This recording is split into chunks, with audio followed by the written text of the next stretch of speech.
We're going to go ahead and get started. I appreciate everybody coming out and supporting us in our little endeavor here. My name is Chad Close. I'm a software engineer. I work in the platform security organization under Eric and Gabe. You guys want to wave? Those are our fearless leaders. Yeah. We're going to go ahead and get started. We're going to have 3 different presentations about how we're using graph database technology here at Intuit, specifically Neo4j. So yeah, I'm going to go ahead and get started. Anybody have any questions? Logistically, there are bathrooms again over here. You just walk that way on the other side of the wall. We're also going to give out, can I get some help with the notebooks? We're going to give out some notebooks for questions and engagement. If you get a notebook that entitles you to additional swag, we have a Intuit backpack. We have an Intuit jacket. Wow. And we will also mention we have some Pokemon hats. We'll talk a little bit about that when we get to that point. All right. We ready to get rocking and rolling? All right. So we built an application platform called Security Knowledge and Insights Platform. We call it SCIP. The team here is going to talk a little bit about it and our journey. But first, I'm going to introduce the team. You guys can just stand up and wave. My name's Chad. Swapnil. Swapnil is our principal engineer in charge of the platform itself. Go ahead. Nick. Grant. Grant. Zach.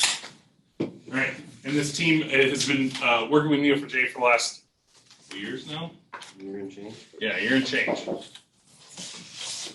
But why did we start? We started this because we needed to manage the resources in the infrastructure because you can't secure and you can't attribute, which is one of our big tenets, what you can't visualize and understand and see.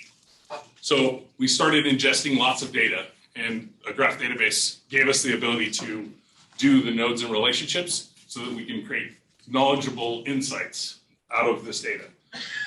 One of the things we wanted to do is we wanted to increase speed and reduce complexity of managing these resources. And since we're a security team, this was really important for us. We started by just kind of mapping things out. Originally, we were mapping things out manually. So we would log into 17 different portals. We would collect data. We put it in spreadsheets. We would put it in diagrams. And this picture on the right literally was what we had to do to try and figure out, hey, this is going through an Akamai infrastructure, then it's being proxied down into physical infrastructure that then is abstracted again. And you would just kept following that chain of infrastructure all the way down to where a particular problem set could be. Fast forward to, hey, we think we can do this better. If we use a graph database, we can just input all the data and allow the relationships to draw out the insights that we're looking for. So we went from manually building these things to automatically being able to see the infrastructure and gain the insights, mapping vulnerabilities that were exposed on the internet, and doing this programmatically.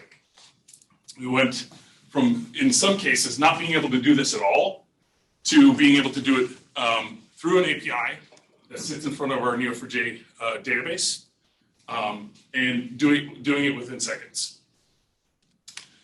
That's where we started, but because we've been so successful, we're actually going deeper into what Swapnil is going to talk about, which is our vision for the future of being able to, everybody's familiar with Log4j, Log4Shell, being able to see where the vulnerabilities are in infrastructure, in the code, and in what he's going to talk about, the SBOM.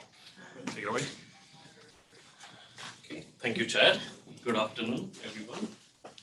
All right, so I'm going to digress a little bit, but I promise that I'll bring it back to GraphDB, hopefully. So I'm going to introduce a term. Some of you might have heard about it, SBOM. So just as a quick poll, how many of you have heard of SBOM or software bill of materials? Quite a few, 50%. All right, great.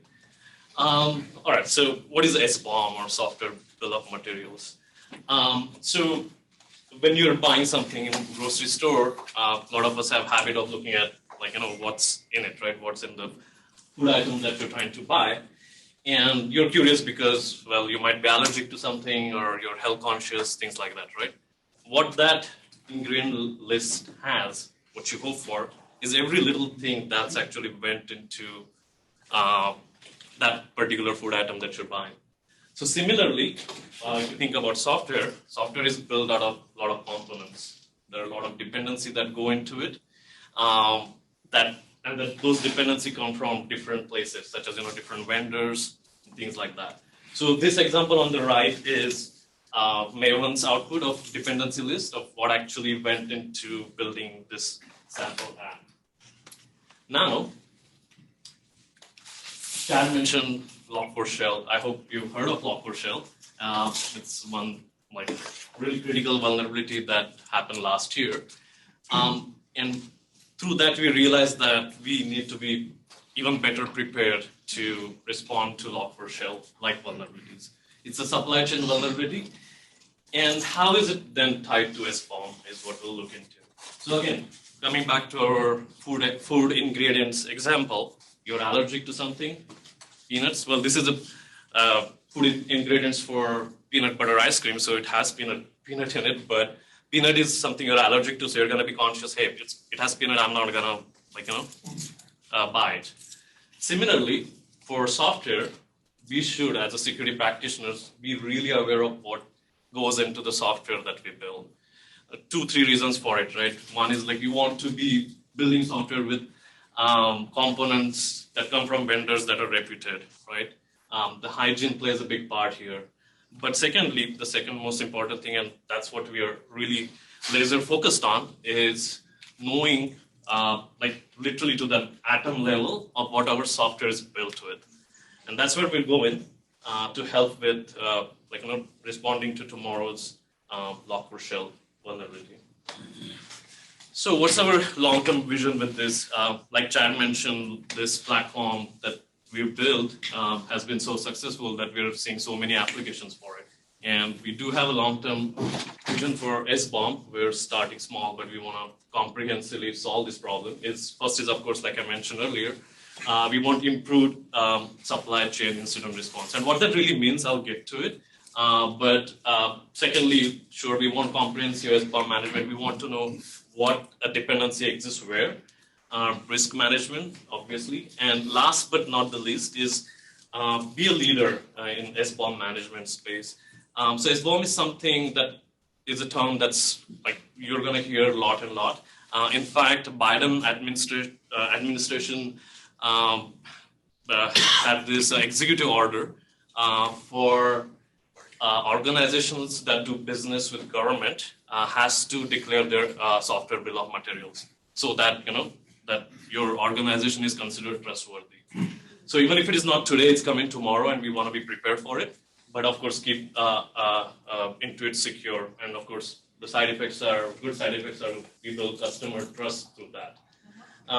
Secondly, we also want to share our journey. So if there is any other organization who want to get on this journey, we want to partner with them, or they can learn from our experience. And that's why we are here, spreading the word, what we're doing. And maybe we can open source some of the tooling that we are building that can help other organizations in this journey. All right, so let's dive this together. We have Log4Shell vulnerability tomorrow. What is the first thing that a security professional will think of? Do we have it, right? They need to know, do we have it? Are we exposed to it, right? That's the first question anybody will ask. Secondly, well, where does it exist? Where are we running it?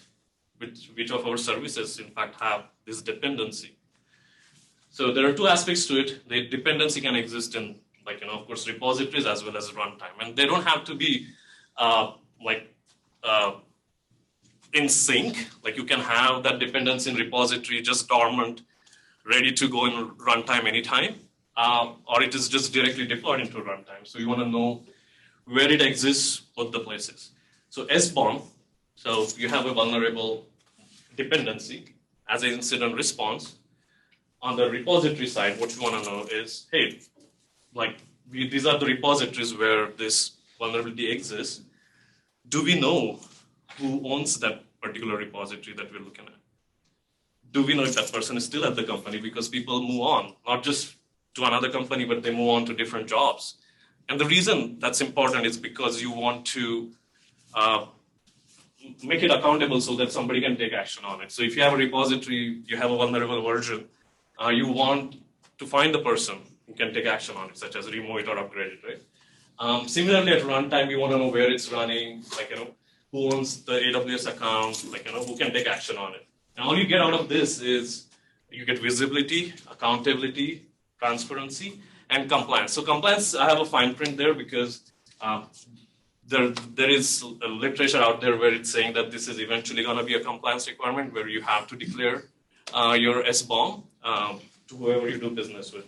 But it's not there today. All right, but sounds simple, but it's very, very challenging, particularly for an organization like Intuit, where we have, 30,000 GitHub repositories, maybe, give or take, right? No? Okay. Times 10. Okay, times 10, okay. Times 10, right. And then we have so many accounts where we deploy software. So the challenge really, sure, you can think generating a dependency list is probably an easy problem. Just run some of the tools, get the list. But it's not that easy because you want to be able to attribute it to a human who can take action on it. So if you do know all these repositories, how do you go about attributing to who owns all these repositories, who really, is responsible for it in runtime? So the challenge really becomes for a big organization like ours, like Intuit's, is scale. We also have a lot of systems that's really disparate. They're not connected to each other, and that makes attribution even harder. And the knowledge does exist. A lot of people know how to connect the dots, but it's just spread across different people. And when an incident happens, you cannot just go and chase people to find to connect the dots. And the temporal dynamics that I touched upon, which is things are always changing. People move on, processes change, software changes. There's just always changes there. So now, how do you solve for it?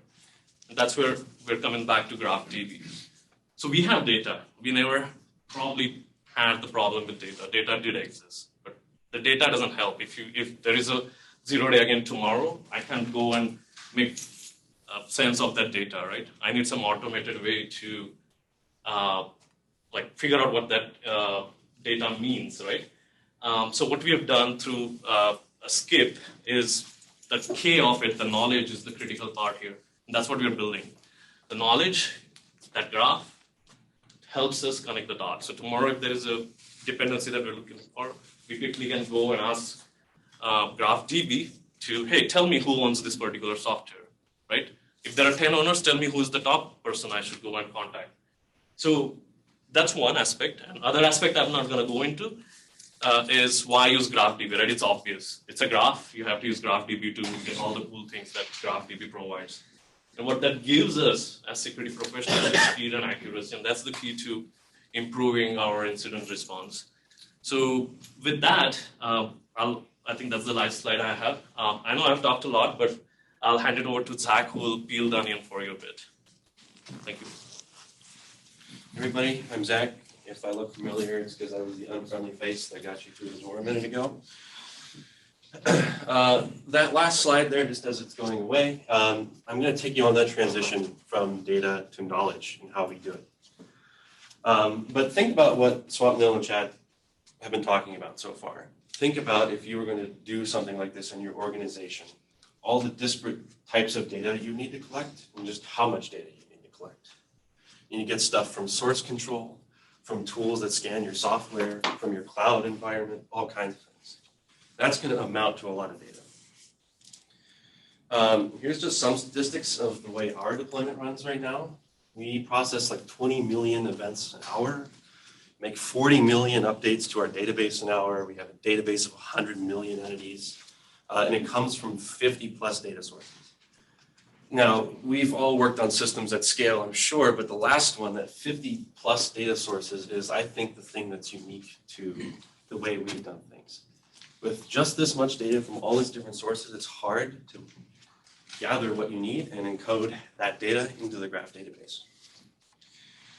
And so when you were thinking about it, you probably thought of things like this, right? You have your cloud provider like AWS or Google. You have an abstraction like Kubernetes. You have your source code somewhere. You have security tools. You might have some front-end tool like Akamai that proxies your traffic. All these things are what makes up the heart of your software running in a company. This is where it's deployed, how it's deployed, what it's built with. This is the kind of data you need to get into the graph. Problem with that is that all these different tools have their own schema, their own APIs, and there's a whole bunch of just crazy data out there that's really hard to parse and make sense of. Like there's a string that itself is JSON. What the heck is that? There's things that may or may not exist. There's things that are ambiguous or need to be pieced together to figure out what you're actually trying to connect to. All this is really hard. And if you write one-off scripts or one-off systems that pull in each piece of this data on its own, you write 50 plus versions of imperfect software that all have their own bugs. And that wasn't going to work on our scale, right? So what we developed was something that we call nodestream. And the premise behind nodestream is that you declaratively define how to take data and map it into the graph database. And it handles all the crazy edge cases that I talked about a few minutes ago. Specify where the data is coming from, how to take that data and map it into the nodes and relationships, and from there, connects it to the graph database, loads it in efficiently, optimized, easy to find. In fact, the majority of those 50 plus data sources that I've talked about, we didn't have to write any code beyond this configuration to get the data into the graph. And that's really helped our velocity and helped keep things moving and creating new features as we add in all this dependency data, more cloud data, et cetera. And this slide really is all that kind of stuff. If you have all that imperfect software of all kinds of different varieties, it's slow because you didn't spend any time optimizing it. It's all custom, so it's hard to maintain. And it's error prone because you're writing the same insert into the database thing in 50 different places. On the other hand, if you have something that's declarative, reusable, you can spend time to optimize that. It's easy to onboard engineers. Everything funnels through one centralized location, so you know why your database has changed. It happened through the ingest. It's in the same spot. And we're also able to attribute. If we have data come from different sources, we create a pipeline that says we're going to get this data and put it in here. The data that comes from there can just be labeled that it came from there. And when we're trying to analyze why we have relationships between different things, that's extremely helpful. And we were kind of forced into this path because at the beginning we were a very small team and we had to ingest a lot of data from a lot of different sources. And so by doing this, we were able to spend less time on essentially boilerplate and get down to the stuff that really matters, which is what SwapNil was talking about, which is taking that raw data and encoding it into the knowledge that we have. And I think that's the majority of it, but this comes with one cool other advantage. Since all the data in our database comes from the same place, and we know how we modeled it, we were able to automatically build a GraphQL schema and entirely automatically generate the API that lets our customers access this data. So whenever we add a new ingest, we run one command, and boom, we automatically have updated our API to support access to that new data, which is really cool. It's something we definitely didn't design, but we were able to do it. So with that, I'm going to hand it over to Grant, who is going to talk you through how we migrated to our on-prem deployment. So as a small team, we started using a Neo4j SaaS solution called Aura. Got us up and running quickly. And then as we matured, started getting a lot of data, a lot of Security data. Yeah, a lot of security data. We decided that we needed to move to an on-prem solution. So Neo4j does provide an on-prem solution that through Helm charts. So as a security team, we want more control over how we access that data. One of the things that we were using through Aura is their SSO, which is Google. Intuit standard is ping ID, so we wanted to use that. We also wanted more customized logging and backups, etc., and to provide our end users clean perspectives that they could save. And just to be clear, Aura does support ping and other things outside of Google, but the management console currently only supports Google, but I think that might be changing. But a lot of what we were doing was security related. So on-prem was one of the things that our security leaders were pushing us towards as well. So sorry, didn't mean to interrupt. Great. So Neo4j provides a Kubernetes Helm chart. If you don't know what that is, that's like a package manager like Debian or RPM or Brew, but for Kubernetes. So here's the link to that. They're customizable through what they call values files. You can make all the changes just like you're deploying it without that. So at Intuit, we have a few ways of deploying, and we have what we call paved roads. We have a Kubernetes deployment. We have also serverless and our Cloud Stacks paved road. We decided to go with the Cloud Stacks paved road and deploy an EKS cluster through that. The reason why is it supports Helm charts, and we could use CDK for the infrastructure, get infrastructure as code.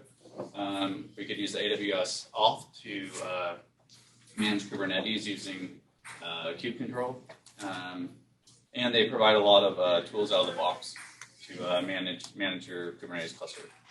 Also file store, backups, etc.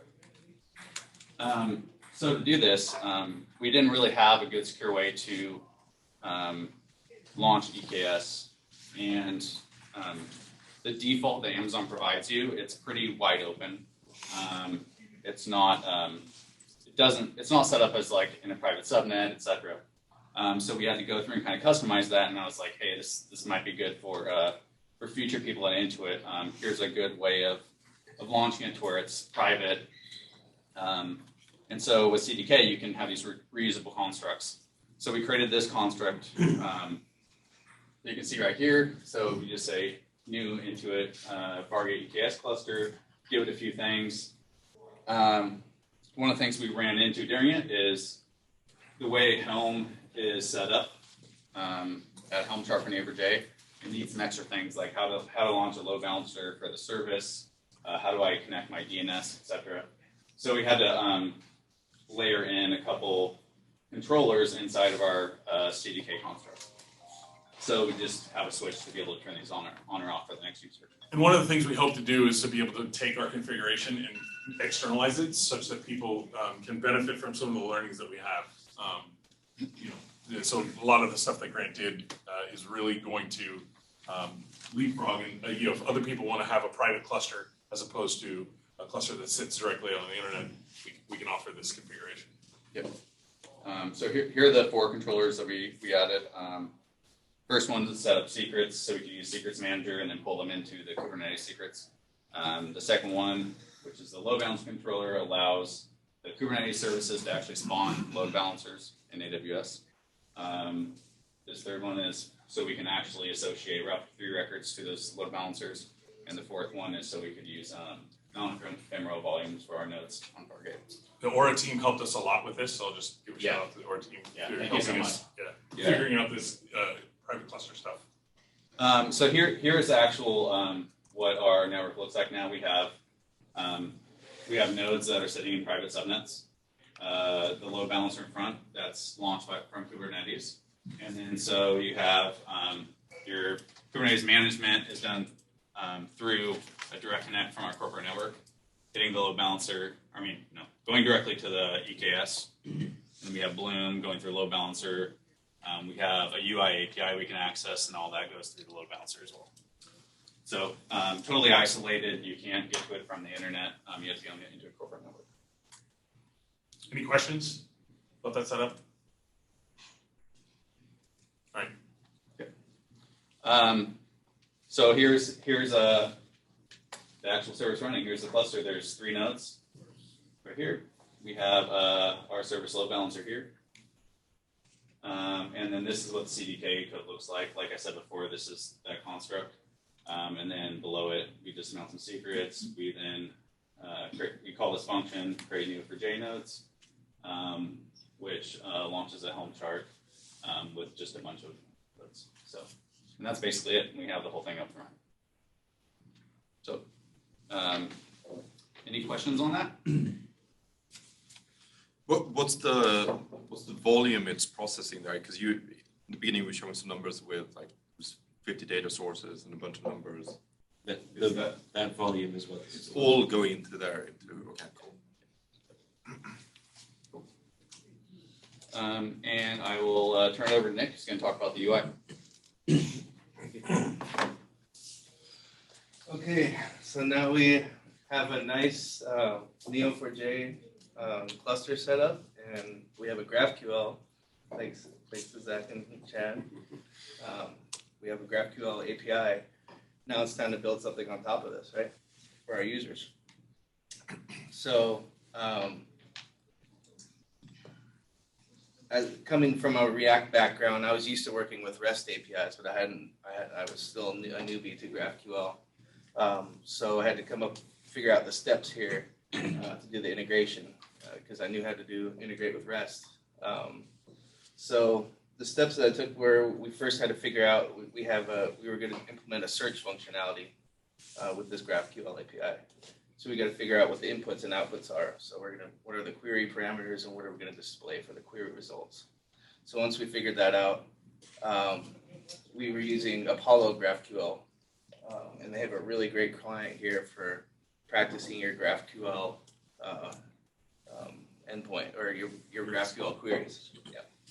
So you craft your queries in here. You get the inputs and outputs correct, and once you have it correct, then you integrate it right into the UI. So once you have that integrated to the UI, here's where the good part comes in. Is when your manager comes and asks for improvements, it gets pretty easy. So let's say your manager comes and says you want to display more fields in the UI, or you want to query more than one data set, or you want to support queries that aren't really an exact match. So it's actually pretty easy. You go back to your Apollo GraphQL client, those queries that you crafted, you adjust them to integrate the new fields, and then you integrate these new queries right into the UI. Same for doing the multiple data sets. You take your query, adjust it to what you need to get the right results, integrate it into the UI. Directly for a second. Yeah. So one of the things that's nice about what Zach did with NodeStream is when we add a new node or a new relationship or a new set of data, what we call the neighborhood, NodeStream, you automatically regenerate the schema. And that schema is then presented through the API, and then Nick can then consume it via this Apollo UI in the GraphQL context, so it's easily integrated into the UI. And it's really nice because you can poke around and see what data is available to you now, and like you said, they're able to adjust it whenever a new change is made. So you can just play around and figure out what data you need to display in the UI, and then once the query is ready, you take it and integrate it. So for instance, last week integrations, copy paste. So for instance, last week we had a GED with Intuit. We had new data that we wanted to ingest. We ingested 5 million new nodes. We regenerated the schema, presented through the API, all within a week. And it is a testament to the platform that Zach and the team has been putting together that's on top of Neo4j. Same for supporting non-exact matches. So this one we just updated the queries to use string contains and integrated in the UI, and it worked. So with that, there's lots of pros and a few cons. So pros, the GraphQL API outputs JSON just like a normal REST API. So that's easy to integrate into say React, any JavaScript client side web application. Number two, that like I said, the Apollo GraphQL client is a great sandbox for figuring out your queries, figuring out what you want to display in the UI, making sure you got all the right data that you need to display. So the Apollo GraphQL client is a great sandbox for that. Another point is that you don't need to update an API server, which is normally something you need to do when you're using REST. If you need more data, you got to update your REST endpoints. For this, you just update your queries on the client, and boom, you got your new data that you need on the UI. So no need to update your backend server. And then number four, this allows you to iterate quickly on new features. Some cons that I've noticed. So I had a security concern about. So now we're taking these queries and they're basically you're querying right from the UI. But in fact, this isn't too big of a concern because Neo4j is actually the database behind it, and the GraphQL API incorporates the security, so it does have API security that way. And then the next thing is since you're doing these queries from the client from the web application. These queries, you get to tell it how to format the data, but it's not always in the right data that you need to display. So there is a little extra formatting that you need to do on the client. If you're building a REST API, you can kind of do this formatting on the server side.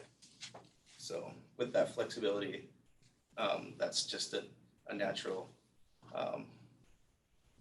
occurrence or aside from that.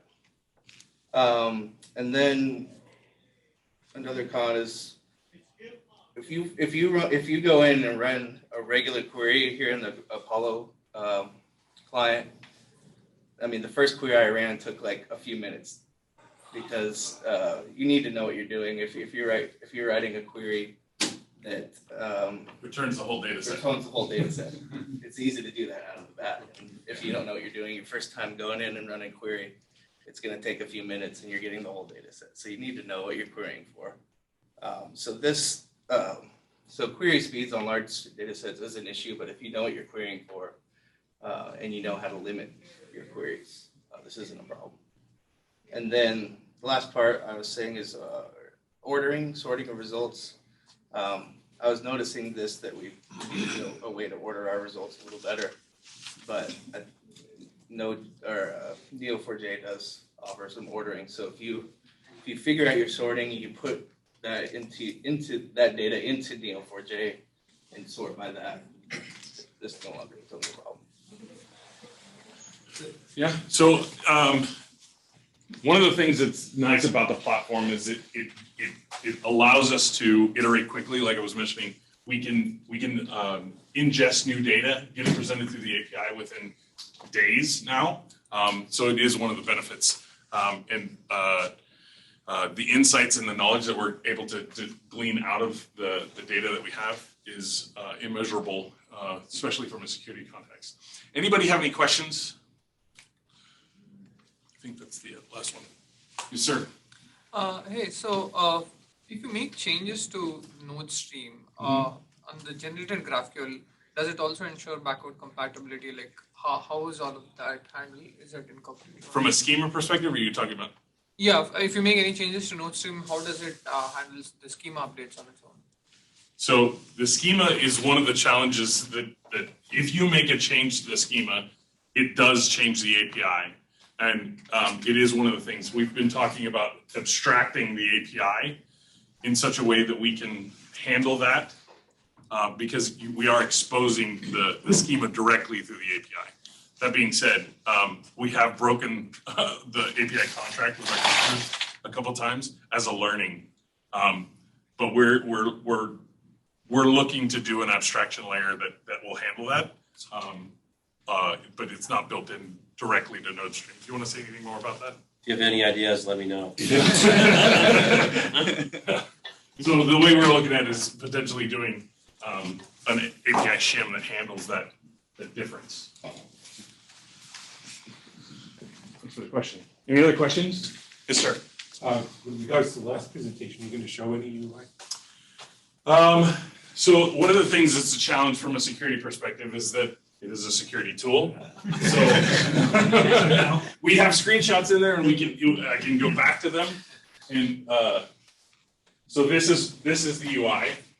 Basically, you type in the library here, and this library, it will give you a list of the repositories, the top committer, and the list of other additional committers on that repo, and then the libraries that are in that software piece.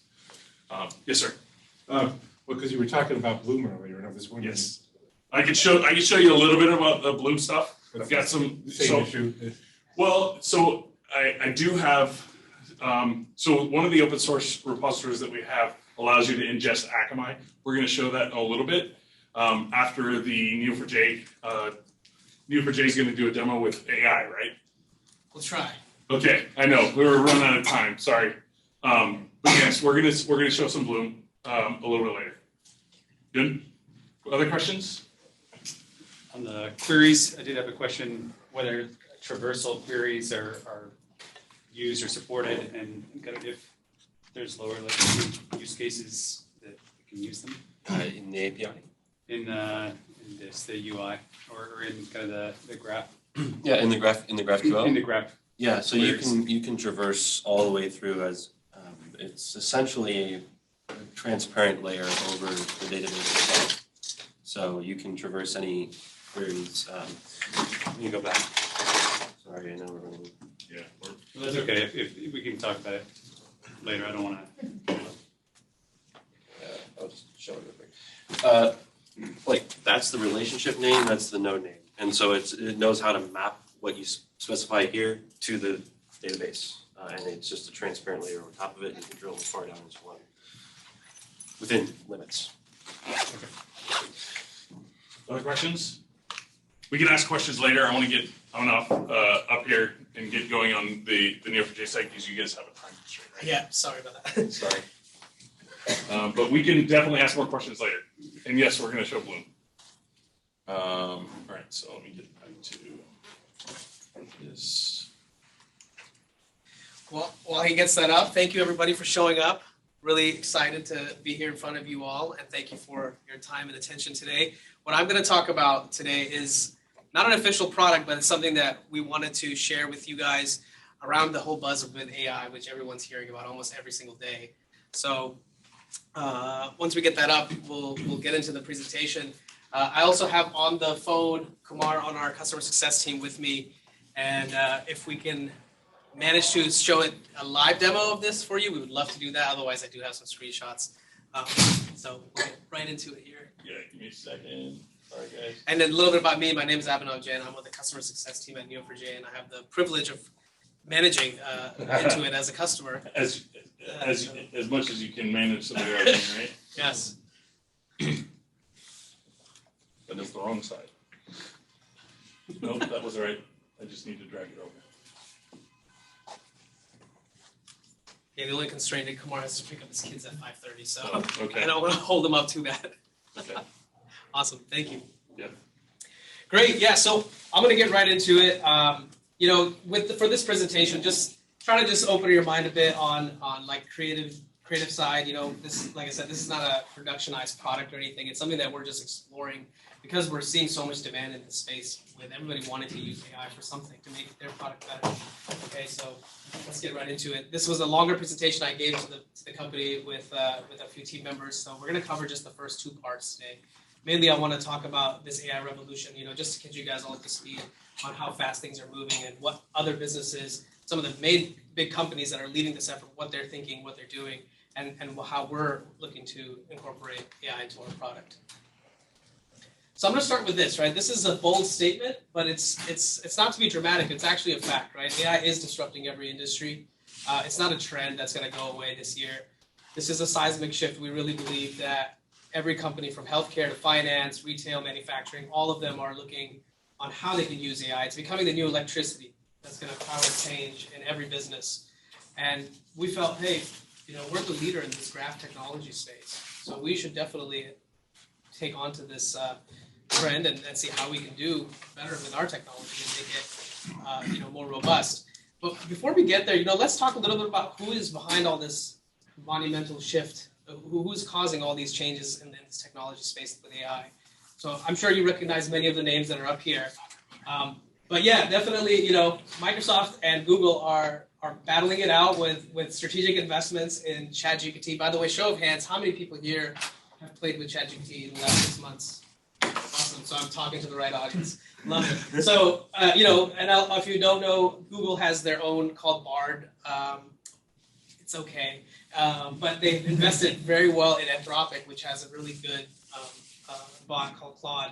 They just actually got $450 million in funding, I think, yesterday. So pretty notable, right? And then, of course, there's other players. If you've ever played with, you guys all remember the Pope images where he was wearing the puffy jacket, all those generated by Midjourney. So really cool niche players also in the space that are up and coming. But I wanted to basically put this out and let you all know that AI is here. These big companies are investing heavily into them. So far this year, over 1,000 mentions of AI in the S&P 500 earning calls.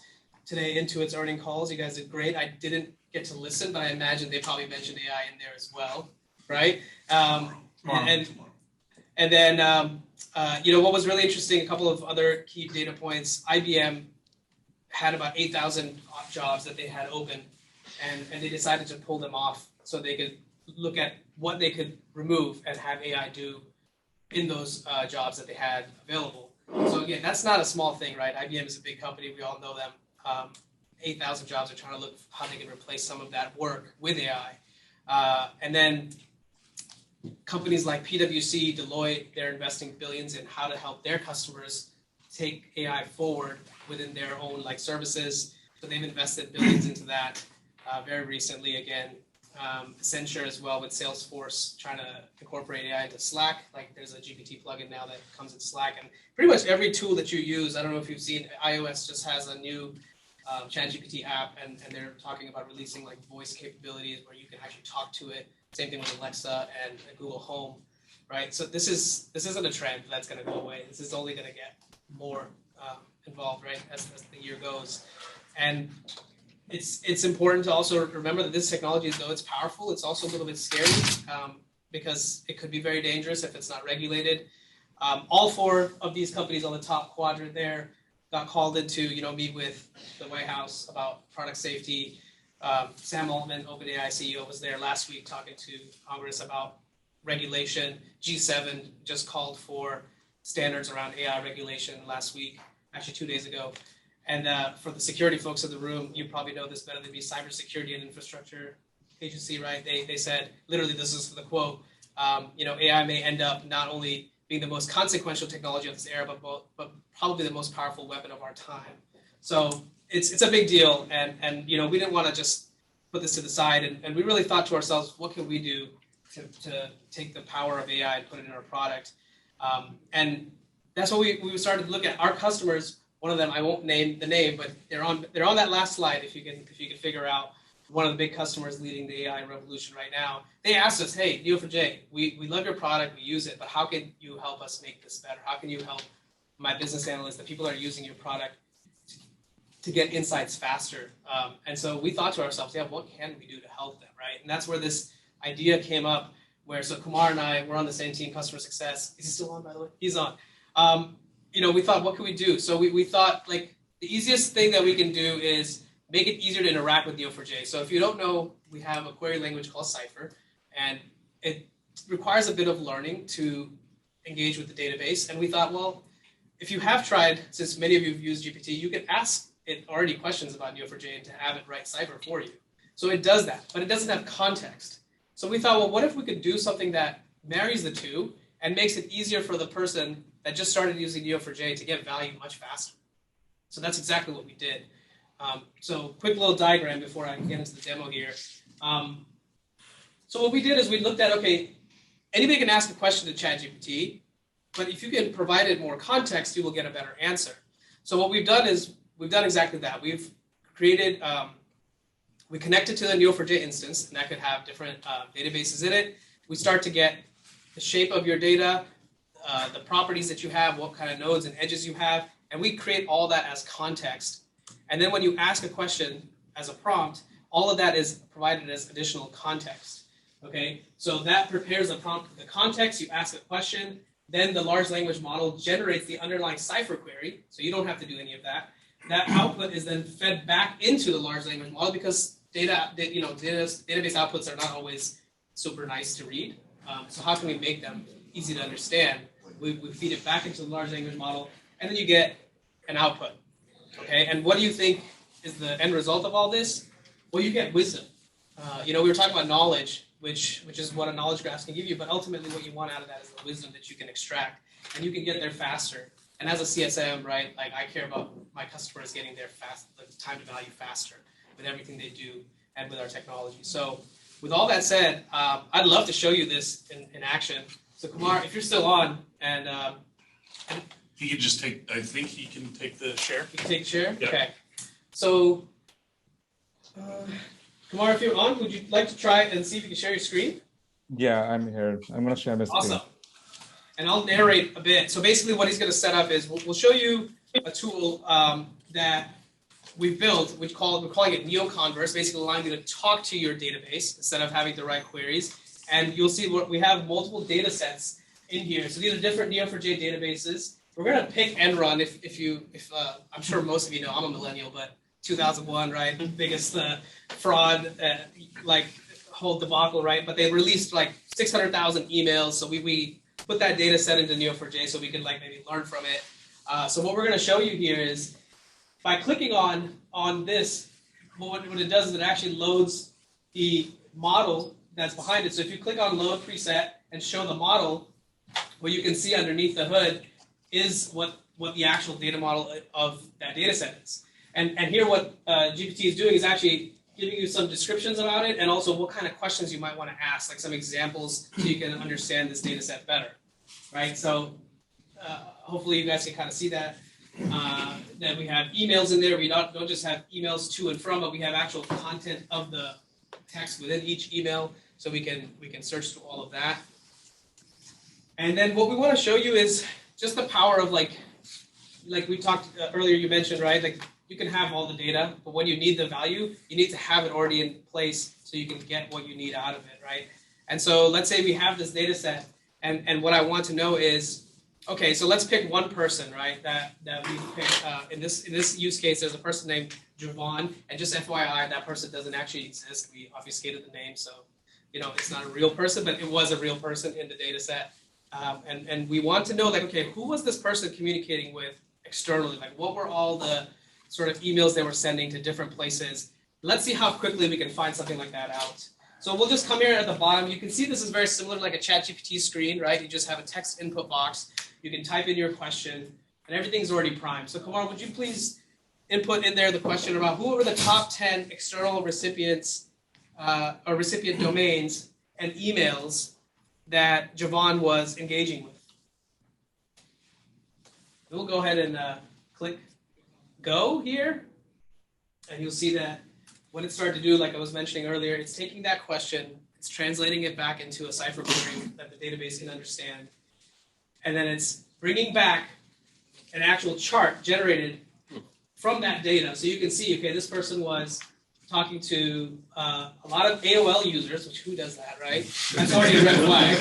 So it's in messaging. Yeah. So and the point here is, right, like I could have just easily given you an output from a database that's just a bunch of stuff you have to figure out. But here you can very easily understand the data that was in there and what it's trying to show you, right? So we could have done a text output, but we have this feature in here right now where you can generate charts. And so we wanted to kind of show that off. So, okay, let's do something else. Like, let's figure out, like, get a little broader with our query here. Let's find out who he was sending and receiving emails from the most, right? Like, who were those people? What was the count of that? Like, let's get a broader view of his activity, a little bit more drilled down. So let's let that be our next question. And again, same process happening. And by the way, when you get an output back, you can give feedback to this application, similar to how you can with GPT with a thumbs up or thumbs down, whether it did a good job or a bad job. And you can train it over time to give better output. So here you can see, let's see, so this is for the last year for Javon. We can see that man, like right around April, looks like these two folks. Can we also visualize this one? Actually, this is good. So you can see the bottom is the received emails, and the top is the set. So he's sending a lot more emails than he's getting, which of course was a fraud thing. They were sending out a lot of information that they weren't supposed to externally. But we can see at least this person is probably behind some of the problems at Enron that took place. And then if I wanted to get a little bit more insightful, let's look at the content of these emails and figure out what were the high severity watch terms that this person or whoever in this company, what kind of things were the sensitive inputs or that they were sharing externally. Can we find that out, and how quickly can we find that out? So that would be the next question I want to see. So go ahead, Kumar. Why don't you run that one? Okay, again, a quick chart, right? That shows us things like damage, critical, investigation, failure, lawsuit. Like they're talking about everything, right? These are just some examples of like terms that were used in these emails that you can find very quickly without having to know anything about Cypher or how Neo4j runs underneath the hood, right? You're just able to connect to the data set and just ask the questions you care about, right? So that's what we had for the demo here. Thank you, Kumar. Please go pick up your kids.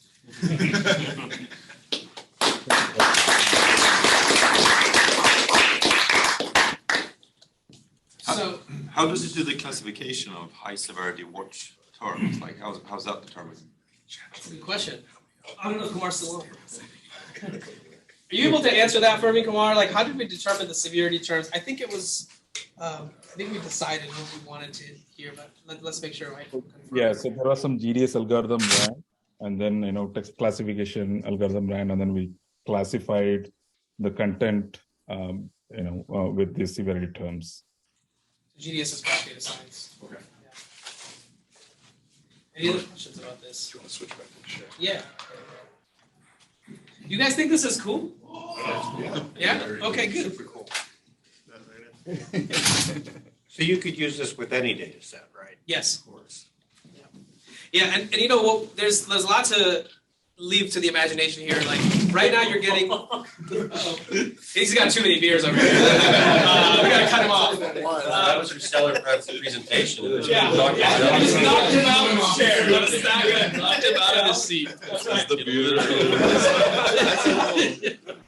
But there's a lot that you can imagine. Like here, it's just giving you the output from the data set. But imagine one day you could actually, for a lot of the analytics that people do with dashboards and trying to like get answers. Imagine if you could ask the question that you would want to know, like the end output for, and it's not a direct question to the database, but it could interpret your intent and then figure out what it is that it is to extract from the database, right? It's not quite doing that today, but that's very much a possibility in the near future, right? As GPT gets better, as our integration with it gets better, there's a lot more you can do. And then the other part is, since many of you have used ChatGPT, a lot of times it spits out wrong information very confidently, right? It can kind of hallucinate. Well, graphs by nature, because the data is connected, if you were to kind of give it some sort of guardrails, a track to follow, you are then basically making it a bit more accurate, because now it's not just making things up to give you the answer, it's actually following a path in a graph to get you certain things that you would be looking for, right? So traversal is there, and it makes it like less guessy, right? So yeah, there's some areas for future exploration. Of course, this was a side project. By the way, a couple of points. This whole thing was made in less than 2 weeks, start to finish. This entire presentation, you guys have only seen a little bit, was all made with AI, including all the images, all the text. Everything was generated with AI tools. And I kind of want to just be real meta about it, that like, I think all of us are going to be working with, just like we use Slack, just like we use everything else, like AI is not going away. We're all going to be using it in some way, shape, or form. So I think if you are in this room and you're building a product, I just want to tell you, your customers want AI to be in it. They want it to be easier to use. So, think about this as something that you put your, thoughts towards for the rest of this year and see how you can make AI part of your product. And then a couple of quick learnings, and I'll end it here. Basically, like some things that we learned, of course, and I'll just keep the two important ones. With AI, it's not just one and done. There's a lot of room for iterative development here. Like you have to work with it to kind of massage it to get what you want. It's not perfect. And there's a lot of fear around the AI space with like people thinking it's going to replace them, they're going to lose their job or anything like that. I think what's a better story to understand is like there's going to be balance here. Humans are going to still be around. We're still going to need to use technology, and that's what you also need with technology like this, where you're putting the best graph technology with the best AI technology that exists today. You still need to have a human in the loop. They're not perfect, right? They still need your input, your oversight. So those are sort of some of the learnings that we've had, along with, of course, keeping your data model a little bit simpler because they can't quite understand very complex models yet. Yet is the key word there. And being very specific with the questions, because if you ask a bad question, the output's not going to be great. And that's true for anything, right? So the more specific you are, the better output we will have. And I think that's all I had in terms of what I wanted to discuss. So any questions? Any questions? I've got more notebooks. We got some Neo4j hats and sunglasses. Do you have any plans for opening Converse or releasing? Yeah, great question. So funny enough, this started as like a very side, like hackathon style project. We have this continuous learning that we do within Neo4j every week, where basically you get the company as the audience. And this was one of the things we presented. And a few weeks after that, we actually heard from our CEO because he got the word of all the different little AI things that people are doing within the business. And we're exploring it officially now to see like what we can do. Not necessarily this, but you guys are not the first to ask. I gave this talk at a few of our other customers, and they were like jumping on it. They're like, how can we have this? What can we do with this? How can you tell us how we can build this on our own if you can't give it to us as a product? Can you show us how we can build something like this? Right. So there's definitely demand there. And we're going to see how we can fit it because we have to do it responsibly, obviously, right? Like we have to make sure that we put all the right things around this because it could potentially be dangerous, right? People don't want their data out just on ChatGPT on the internet. So talking about like privacy and things like that, there's a lot to be discussed.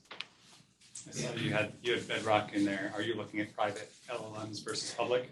Yeah, funny enough, that conversation came up at Amazon where we were talking to them about it. And then they were thinking about, well, we want to use this, but we don't want to put our data into ChatGPT. We have Bedrock. How can we do this? So we're having those discussions with them. How can we get early beta access or something to this? I mean, I'm thinking about the thing that our team is working on over there. Yeah. This interface.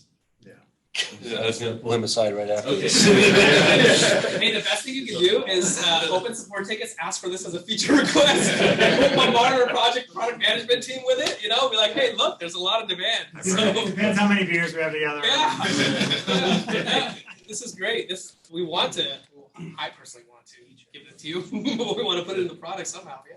To answer your question directly, Eric, it's clear that you're a thought partner with us, so let's chat after this. Yeah. Everyone. Questions? Other questions? Are you able to touch on how it integrates it, like SageMaker as well? Like, no. Or should we say? That's all right. above my pay grade. Well, if you give us access, we'll be able to tell us. We'll be able to tell you in just a second. All right, sounds good. I'll leave you guys with this. There's a couple of things we also looked at that I didn't get to talk about. One of the big things is when you're dealing with data a lot today, it's unstructured. So one of the other things that we looked at is how can we use ChatGPT or AI to make structure out of unstructured data, because then you can feed it into the graph. So that was actually another part of the exercise that we did here is giving it unstructured data. Maybe I can just show you the technical slide here. Just if I could, 30 seconds. Right. So unstructured data, if people don't know, it's kind of like going to a library, having no organization of any kind. Basically lacking any references to each other. And so we looked at, okay, how could we process that data better? So we did zero-shot learning, where you define like the entities and categories that you care about, and then we just basically gave it a bunch of data, and it tries to figure out whether this fits what you wanted, and you have human in the loop. You can tell it like thumbs up or thumbs down, it's doing a good job or a bad job categorizing things. But then again, after you were done with that process, we had a seamless integration to load that into the graph. So then again, you're getting faster time to value. And then finally, the last thing we did was, customers, right? Like you guys, we want to empower you. We have a lot of Neo4j knowledge, and imagine if we could train GPT with our proprietary Neo4j data sets, knowledge, all of the best practices, so that when you go to it and you ask a Neo4j question, it knows exactly what you would need, not just what's already out there on the internet, kind of maybe even stale. So that was the other part. We were thinking, how can we educate our customers better with AI, right? So we looked at it from multiple angles, which I don't have those demos for you today, but I'm thinking about it. Cool. Questions? Other questions? Hey, how are you validating the responses? Is it directly through feedback, or is there any other mechanism by which you validate? Yeah, there's two things. So every question you ask, you can see the underlying query. So you can see whether it's trying, like if you are aware of Cypher and how it works, you can then kind of look at, oh, it's actually misunderstanding what I'm saying here, and it's not provided. So that's one way of, like, that more technical way of like looking at what it's doing. But other than that, it's really going to be you having some understanding of your data set, so you can say, oh, that looks correct, or that's not right, and then you can give it some feedback on what's wrong, so that it can fix it. Yeah. But more to come on that. Thumbs up, thumbs down. Yeah, thumbs up, thumbs down type of feedback for now. Sinesh? No? He got 2 notebooks. We should upgrade him. Oh, you already got it. You already got it. You want another one? Maybe something I else. think he gets a hat now. Gets a Yeah, hat. you get a hat. Yeah. Are there more use cases between Intuit and Neo4j currently, or was that project the first POC? Are you referring to what these guys talked about? Right.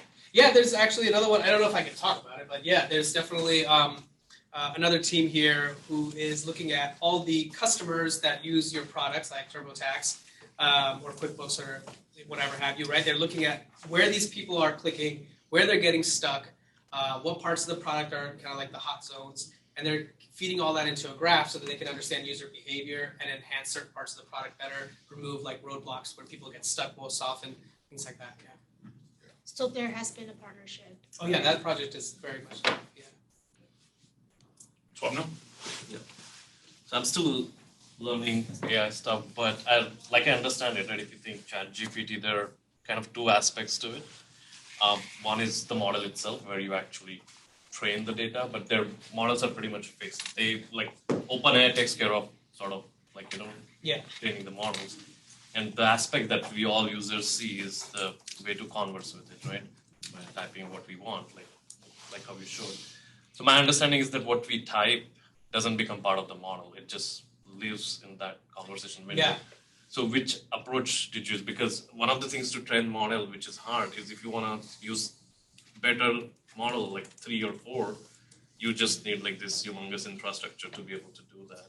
Yeah, so I think I understand what you're asking, and you tell me if I'm off. But basically, we looked at one of the things that's missing in the product you saw today, or in the little demo, is it doesn't save the context of what you've asked. And if you were to ask the question again, the same question, there's a possibility that it might give a different output. So kind of retraining it back from the output is something that we are looking at how we can do that and have it remember context. Like if you use ChatGPT, there are threads, and those threads store basically all the conversation you've had. So you can ask ChatGPT like, hey, referring back to what I've said earlier in the thread, and it can kind of figure it out. And how to do that sort of externally, I don't know if there's a clear answer yet because you're accessing it through an API, and I don't know how much of that's being stored somewhere as like a page, so to speak, that you can access. So it's an active area of exploration for sure. Do you mind if I follow up on that? Please. So with that, does that mean that your UI sort of hides a initial prompt where you're providing context to the bot? Precisely. Yeah. Yeah. So what you haven't seen, and if we had more time, we might have shown you, is like for everything that you ask, there is a bit of like, you could say like scaffolding that we've put in place to give it a bit more context so that it can input it the right way to GPT, so that the cipher is generated properly. So yeah, there's a bit of that. We've also fed it certain examples ahead of time. Like here's the type of questions that we will ask. Like here's what you need to do about those. So some of that pre-training was done ahead of time. Other questions? Yes.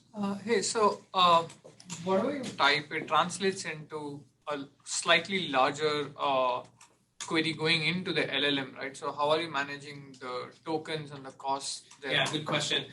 So we're using 3.5 Turbo, which is limited in tokens. So the questions we're asking are actually within that token bound. So we know that limit exists, and that is one of the things that we want to fix and address in the future. But yeah, good point there. Definitely both on the input and on the output side, you will run into the token limitations. I think there was very recently, they released like 1 million token length limit. I don't know what version it's for, if it's only for like certain tier. But we haven't put that into this, not yet. But yeah, you are limited by the tokens for sure. Yeah, go ahead. Assuming you're using the API there, do you know what the sort of user license says? Like if you're sending data in, are you kind of giving it to them, or is it? Yeah, so let me be clear. We were not sending any actual data to OpenAI. What we were sending is metadata about the nodes, like what kind of nodes there are, what kind of relationships there are, and what does the graph look like? Like we were explaining it more or less using the metadata from Neo4j. We're not actually sending any of the raw data or any raw output to OpenAI. And what you're asking it for is the query to execute, right? Yes.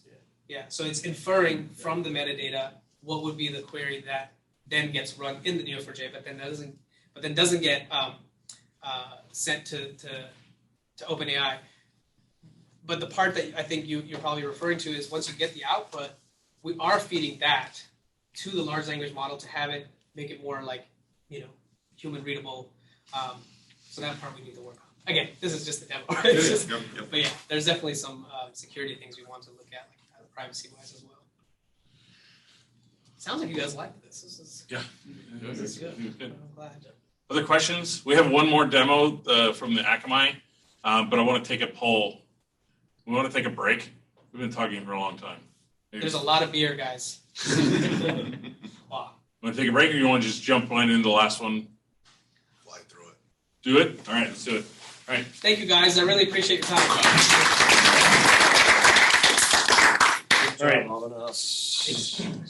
So the last one is the open source node that we have given out to the community, and it's related to how we started in the Akamai world. So let me get that up real quick. Stuart's going to help. Stuart McLeod from the Akamai side is going to help explain some of the Akamai side of things. Let me get that up real quick. It was awesome. Yeah, it's a good teaser. Perfect. I got you.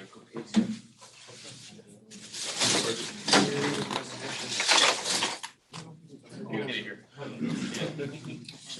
got you. Okay. I'll be tomorrow. Don't judge me.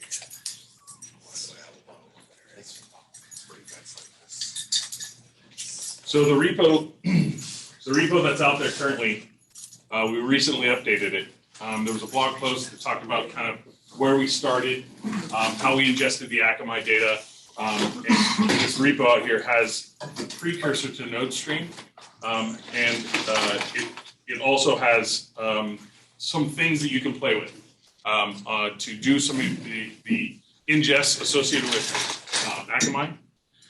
Basically, it's got an overview of how to set up Neo4j, how to set up Akamai credentials, and how to run it. Basically, it'll go out, it'll reach out into your Akamai configuration, pull down the relevant data, and then it will load it into JSON files, and then those JSON files, using a similar mechanism that nodestream does, load it into the Neo4j database.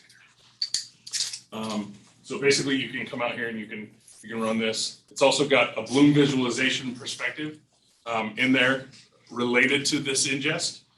You can do a show endpoint for a URL. You can do show your entire Akamai graph, and you can show the schema associated with your Neo4j database, all within Bloom. From this perspective, one of the things that the Akamai team has been feverishly helping us with is adding additional products on the Akamai side. Some of the things that Stuart can talk about in more detail is around the WAF configs, some of the edge host data, certificates, Akamai SSL certificates, those types of things. So let me pull up what we're going to talk about quick, and then I will show it in action. Let me get this out of full screen mode. All right, make sure our Neo4j database is running. Yep, all good. Is that gonna be the font size you're gonna use the whole presentation? No.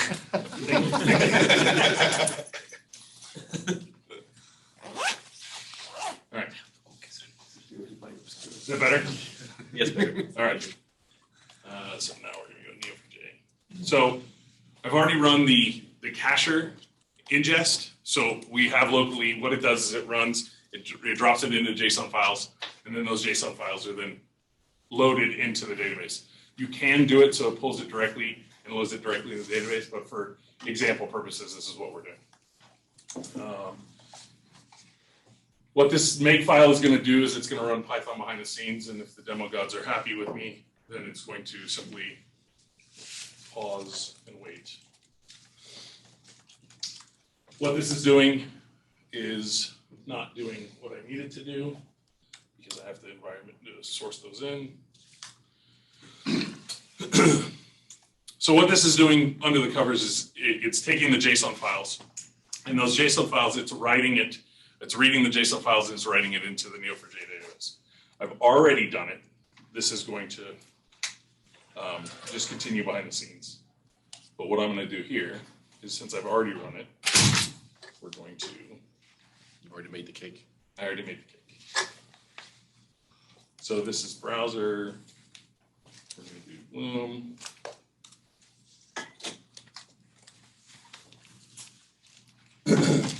And as you can see it running behind the scenes, it will continue to load. This Akamai scope is the perspective that is in that repo, and it's associated with the schema that is part of this repo. So I'm going to do scene. So one of the things we can do is do a show schema. And for those that are familiar with Neo4j, this is a safe cipher inside of this perspective. And what this is showing is all the node types.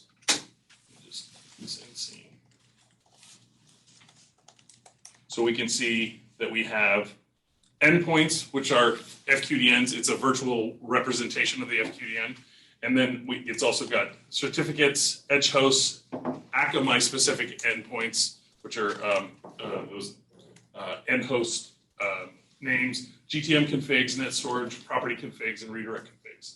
So this, one of the nice things about seeing the schema this way is you can see the relationship names so that you can kind of understand if I wanted to traverse from an endpoint to a property config or an endpoint to a certificate, what would I need to do? So that's one thing that you can see. So let's do show endpoint. Like if you knew that you had an endpoint that was Akamai. Thank you. You know what? I type that every single time. Endpoint. I don't know why my fingers do that.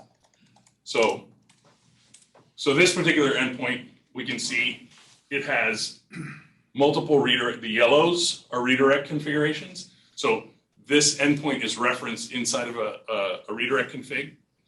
It's also, if we go in here, we can say which ones are protected by a WAF config.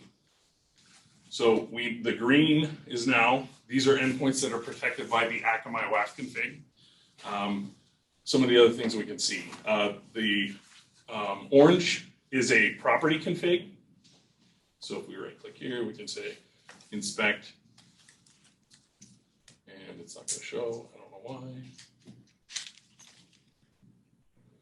So inspect is supposed to show you the data on the node itself. It might be because I'm running the load behind the scenes. Oh, I think it's because you have all of the endpoints still selected. Thank you. That is correct. So now if I click on this particular endpoint, say inspect. So now we know that this property config is where this endpoint is referenced, and we can see all of the endpoints associated with that. Let's see, what are the other things we wanted to show? So for instance, site shield. Site shield, if you wanted to see all of the IP addresses that you needed to to configure through your firewall. So we do site shield. We're going to do Akamai site shield config. These are all the site shield maps inside your Akamai config. We're going to then say, show me all of the egress CIDR IP. So these are the IPv4. So in a Cypher query, you could just say, give me all the IP addresses. You take that and give that to your firewall people. These are the IP addresses that need to be allowed for you to allow site shield, if you're familiar with Akamai. Let's see, what are some of the other things? Certificates, which certificates are going to expire. So let's do Akamai Akamai certificates. These are all the certificates and the endpoints associated with them. So these are all the DNS. If we show a filter, we can come in here, endpoint. These are the endpoints that are associated with Akamai. We wanted to show the certificates. These are the expiration dates of those certificates. So in an Akamai configuration, normally you would have to go and either query this stuff directly, or you would have to then accumulate this data yourself. But as you can see, we loaded this data into the graph, and now we see all these relationships. Stuart, do you want to talk anything about the ingest that you worked on? Sure. Yeah. Hey guys. So the main thing, I suppose, Akamai wise, that we or customers of ours more specifically struggle with is the fact that you're going to use multiple products within the platform, but all of our APIs are product specific. So it's very rare for a customer to come in and just use a property for CDN, proxying, and caching. They're probably going to use some cloudlets, image manager, they're going to have edge host names, they're going to have TLS certificates, security configurations, and all the rest of it. But trying to infer relationships between those things is the rub, I suppose. So in terms of being able to see the journey of a particular hostname end to end, and in terms of which products are in use, how they all interact, is tremendously useful. So something like Neo4j in this case, being able to see, all right, okay, so if I put in this hostname or I type in this whatever, I can say, okay, this calls out to this security configuration, which also handles these things, or it's on this particular certificate, which is going to expire in a week. And also things like, so we toyed with some ideas about what we're going to do next in terms of doing sort of time-based stuff or time series things, whereby you would be able to say, show me my config last week, and then drag a slider across which says, okay, show me how my config looks this week, and then look for the differences. Because you might say, okay, I've taken a snapshot of my configuration, something happened on Tuesday, I don't know what it is, and then some new relationship would pop up, some new relationship would disappear, something which would indicate the change which has come in. The use case for us, for our point of view, is for basically, you guys are entirely not the target market, I think, in terms of, I want to give this to people who don't know anything about graph databases and all this kind of stuff. I want to show this to account managers, I want to show this to budget holders, I want to show this to people who want that 10,000 foot view of their accounts, but have no idea how to write REST queries, have no idea how to do SQL joins and all this kind of great stuff. So this stuff that Chad and Zach and team have put together is really fantastic from our point of view. So we're developing this internally, adding bells and whistles as we go. So we should have it cover most of the Akamai major products. But if any of you guys have used Akamai and you have use cases that you can think of, I would like to see X, and I've already had various people internally say, oh, wouldn't it be great if it showed me, all the, so someone came to me today and said, we have a bunch of unused objects in our security portfolio, network lists or custom rules or whatever. Can you show me all of them versus the ones that are used, so we can use it to sort of pinpoint which ones are isolated and sit there doing nothing, and we can clean them up. So one of the things that we use this for is to understand which configs have been orphaned. So orphaned configs and orphaned resources is key, because we can say, is any of this stuff being exposed externally? I'm going to pause there because I know we've been talking for a long time, and I apologize. But any questions? It's out there on the. I'm really excited about the engagement that we've had from the Akamai team. They've really helped us expand and bring that Akamai knowledge, because what we were doing is like, well, we kind of know this Akamai stuff. We know we want to know this stuff, and piecing it together. So we really appreciate Stuart jumping on and helping us. And Tim has also been instrumental in getting us help in this development space. And Michael Astua is our account executive. What is your title again, Michael? Hey, Chad. I'm the engagement manager. So there you go. Thank you. Okay. Any other questions? All right. Repos out there. Appreciate your time. please take pizza. I'm gonna give out a backpack and a jacket, into a jacket. So if you haven't gotten one of the notebooks, now's your chance to ask a question. All right, thanks everybody.